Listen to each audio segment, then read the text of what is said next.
Thank you. This is the clicker, right? But I'm not using that one. I'm using this one, right? So I have a question for you. And you need to answer yes or no. Now you can answer in your head, but you must choose. So take a deep breath. Am I happy? Yes. Oh, look at that. Some of you in the room, I bet, if you're like me, when you heard that question, you didn't really answer yes or no. What you did is say, it depends. Because for me and for some of us, it depends on what I'm thinking about the moment you ask me that question. Who did I argue with that morning? Did I eat enough food, get enough sleep? If you are like about 2/3 of the US citizens, you will answer no. No, I am not happy. It is not so much that people are miserable or depressed. It is just that people do not experience joy, happiness, in a consistent basis. They don't know how to get there. Thoreau said, most men lead lives of quiet desperation, and that includes women. So I had a pretty good time in my 20s. My 30s, however, were a completely different story. I call it my decade from hell. And yet by society's standards, I should have been on top of the world. By my own standards, I should have been on top of the world. I had achieved a lot of what I had set out to do. In fact, some of the goals I had set for myself, I had exceeded them. But I just couldn't sustain that feeling of joy and elation on a daily basis. And I really couldn't tell you why. It was about this time that I began to explore what I call spiritual truths. I did a lot of reading about what these spiritual gurus tell you is supposed to be your reality. And the underlying reality of all of them seems to be that I am supposed to be experiencing abundance, feeling joy, even amidst the storms. But I wasn't. I couldn't figure out how to get there.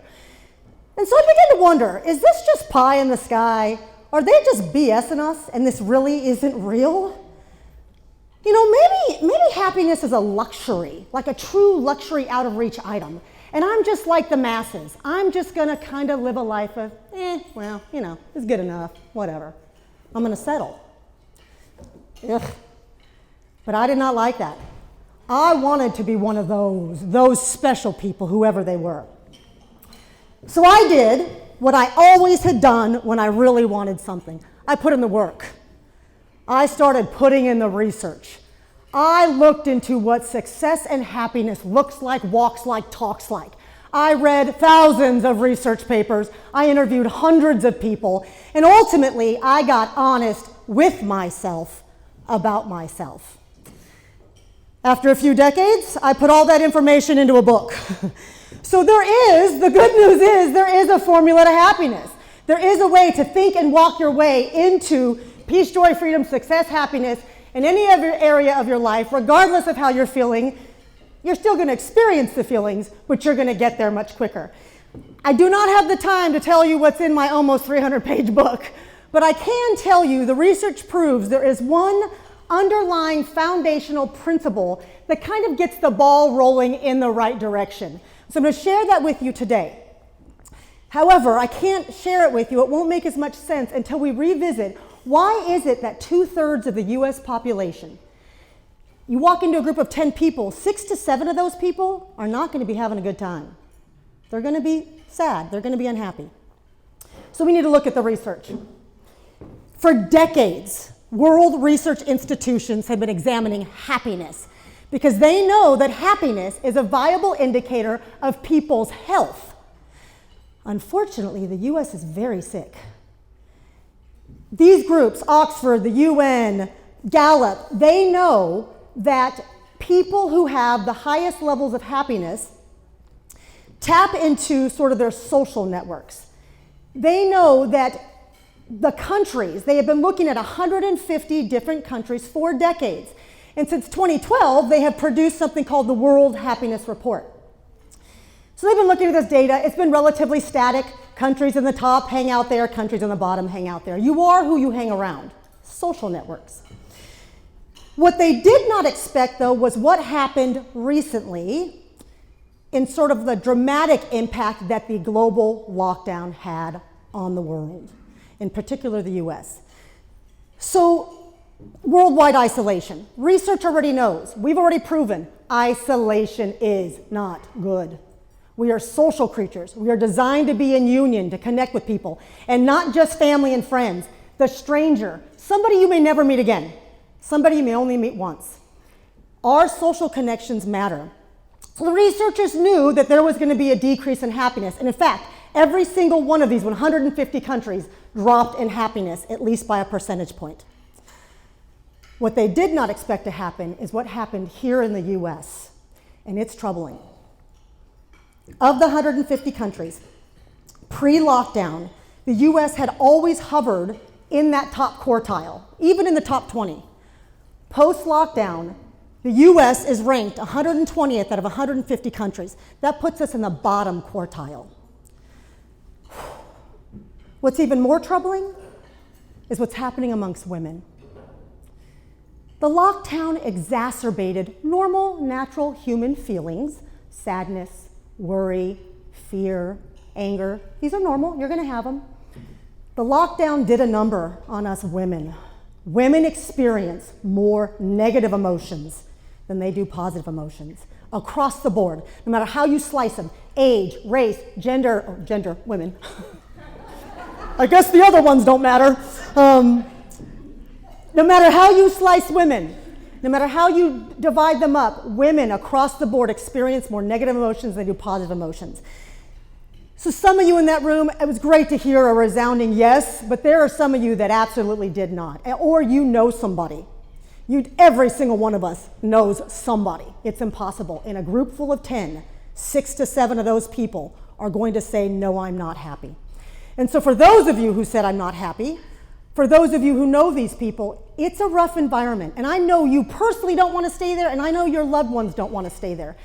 And so the thing is, I told you, there's a formula, right? There is one underlying principle, underlying truth. It's going to set that ball in motion, moving towards the right outcome.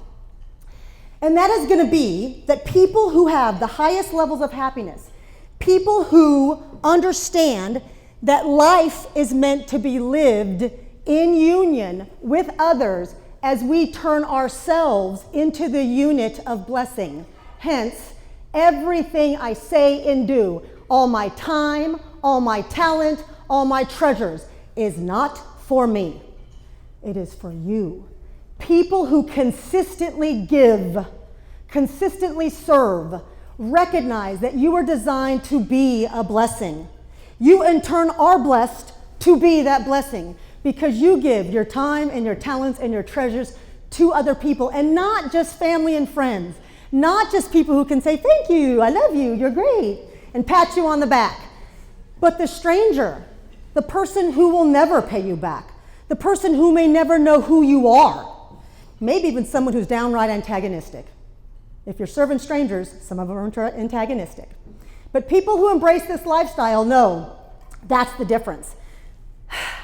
So, I also know some of you sitting in the audience, if you're like me, who had a decade in hell, you heard what I just said and thought, hell no, I'm out. That is not the answer I wanted to hear. I can't give anymore. I'm at the end of giving. I know. I had a decade in hell, I get it. Research proves, my experience has been, it isn't always so much about doing more or giving more. It's really about reframing what you're doing it for, about reimagining why you're giving and serving in the first place. So if you can change your language, very simply from I have to go do this, to I get to go do this. I have to go talk to those people. I get to go talk to those people. People who change their languaging for themselves, change their attitudes and perspectives about it, change themselves from the inside. People who give of their time and their talents and treasures consistently, not just when it's convenient, not just when it feels good, not just when you're in a mood, but they embrace this lifestyle, are 43% happier. And they legitimately change themselves from the inside out. They're healthier.